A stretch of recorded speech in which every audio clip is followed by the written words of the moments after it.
playing a tough team. We're down a few players. How are we going to react? And I have to say, to start the game, I was very impressed. We had a very good first quarter. At the end of the first quarter, the score was tied at 19 all. Pagoy hit a big shot to tie the quarter at 19, and then we went in at a half just down 5. So I was very happy with. Sorry, we were down 5 at the half. So it was encouraging. We had played well, but we were going to have to play even better. And another thing I forgot to mention was I thought the crowd last night, there was almost 7,000 people in Melbourne last night. The majority of them were Filipinos. So there was a lot of support coming from Filipinos down under in Australia. So that was very nice to see. And I think our team was motivated by that. Guys are playing well. The very first play of the game, we went to Junmar Fajardo in the post. I thought that even though he got a shot blocked, I thought that was a good sign. I mentioned this before in the first leg, and they started with Junmar and Blatch, so I liked that. You know, Junmar's our best player. He's the 4-time MVP, and you have to find a way to use him. And I thought last night, by going to him first, early, that was a good sign. And then they did go to him in the post.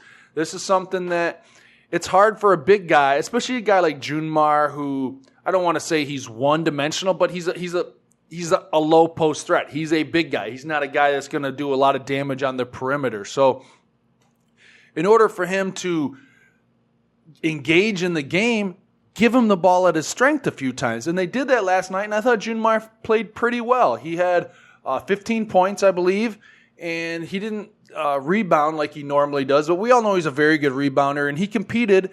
He 7 for 11 from the field, and he had 15 points. So they made a nice effort. I thought that was a good sign. I thought it was a good sign, too, that they're trying to play Blatch and Junmar together, and we'll see how that works out going forward. But the Gilas competed, so that was very nice to see. Now, of course, in the second half, it was a different story. The way Australia, they're very disciplined in the way they ran their offense. That's one thing that I noticed last night, and I've noticed it with teams like Korea, Australia. It's very apparent to see when a team runs a system, and they're running a system, and they run it with great discipline, they run it with great speed, and therefore they are effective. So I thought as the game wore on, that consistent quality offense put the pressure on Gilas' defense, and they just weren't able to sustain their effort in the first half for 40 minutes. Very tough thing to do, especially at the offensive end where Blatch wasn't having a good game, and then we're missing Romeo, specifically Romeo and Castro, two guys that really, like I said, fuel our offense. So we couldn't keep up with them offensively. We were having trouble defending them defensively because of the speed and the precision of their offense. So that wore us down, and we eventually lost by 16 points. So the positive things that I thought came out of the game was, like I said, we were shorthanded. We were on the road. Blatch didn't have a good game.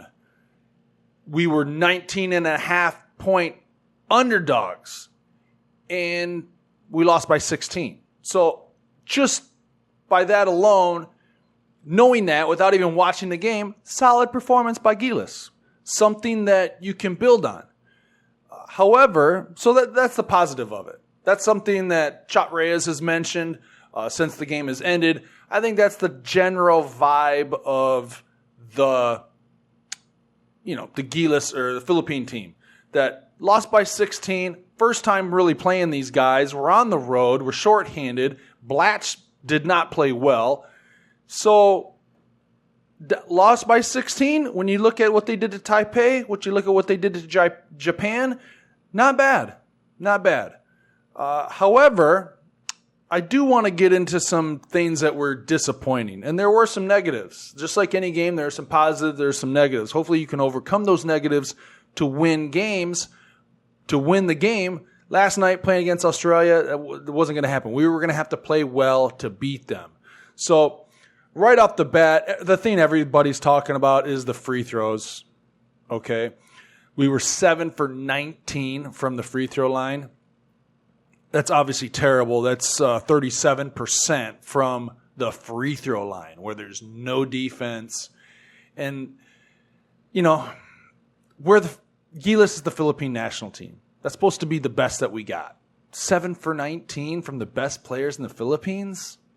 That's just so disappointing because what is that doing? That's shooting yourself in the foot. 70% is kind of the marker. You want to shoot 70%. Your team needs to shoot 70% from the foul line.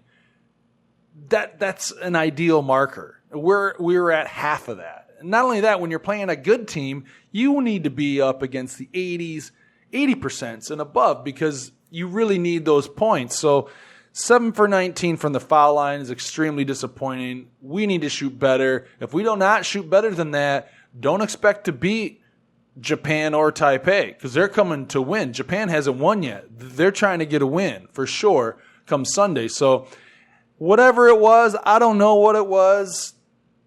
Calvin Abueva was 3 for 10. Blatch 1 for 4.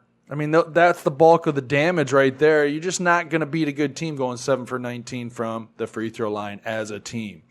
Another thing, offensive rebounds. Now, going into the game, you knew rebounding was going to be an issue. Australia is a big team. They're a physical team.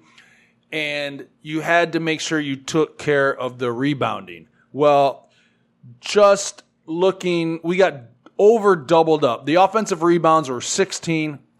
And that's really the stat that I look at.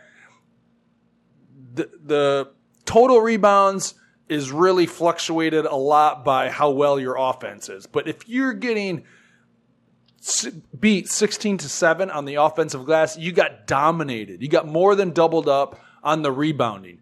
And, doing the research on the game, the average height of Gilas, the Gilas team, 6'4". The average height of the Aussie team, 6'6". So not a terrible, crazy discrepancy in height. And it was obviously had to be a point of emphasis going into the game. And we gave up 16 offensive rebounds to the Australians to our 7. It's going to be tough to win. You have to control that.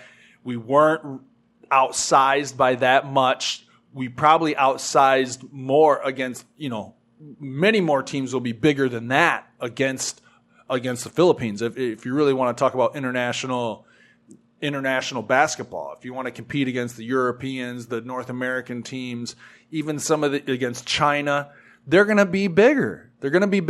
So you have to find a way, whether obviously we missed a lot of assignments when it came to rebounding the basketball. The last thing is, as usual, and this is very frustrating for me as a fan, and I'm not sure a lot of people realize or point this out, is we gave up 32 free throw attempts to Australia. 32. And then, we were 7 for 19. Well, they were 25 for 32. That is 78%. That's very good. So that's what you would expect out of a national team. Especially, our country, basketball is our number one sport. Well, you got to take care of the basics. Free throws. You got to be able to make free throws. But 32 free throws in a 40-minute game is a lot of free throws. That's fouling a lot. And why are you fouling? Why do you foul most of the time? It's because you have a breakdown on defense, you're out of position, and you foul. And then you're in penalty, and you foul.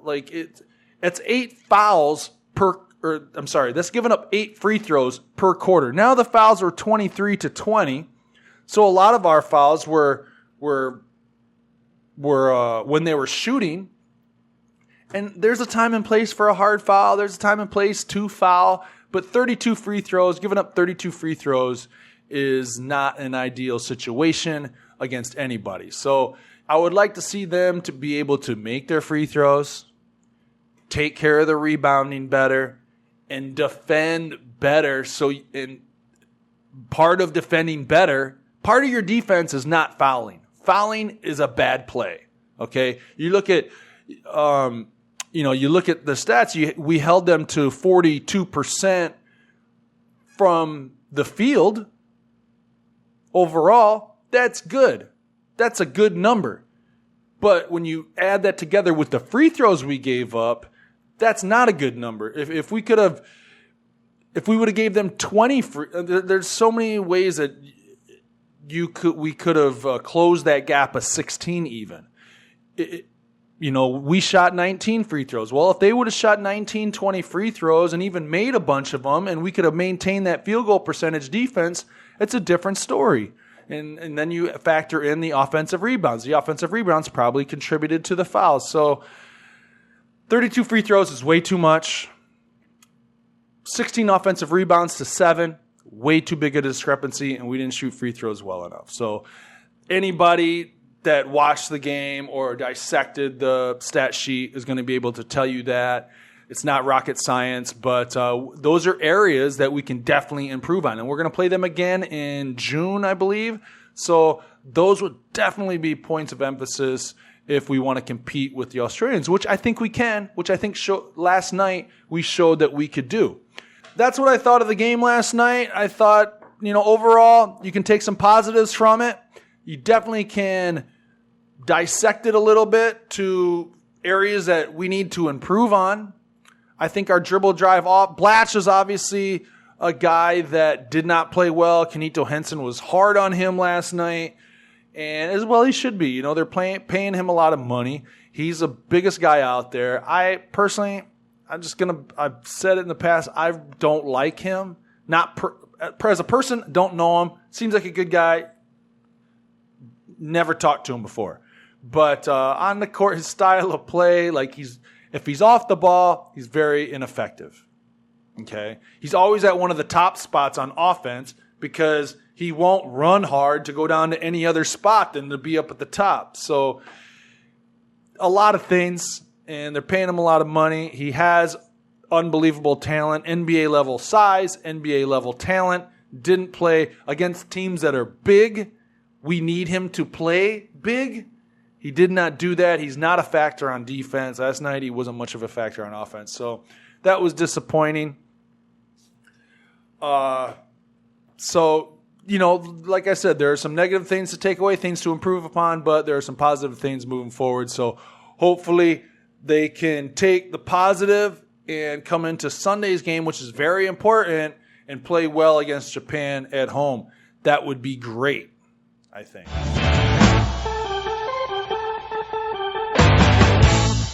Thanks for watching. You can subscribe to my channel by clicking on my face right here. Don't forget to check out the important links in the description below, and for more Staying Major, click on the video over there. We'll see you next time.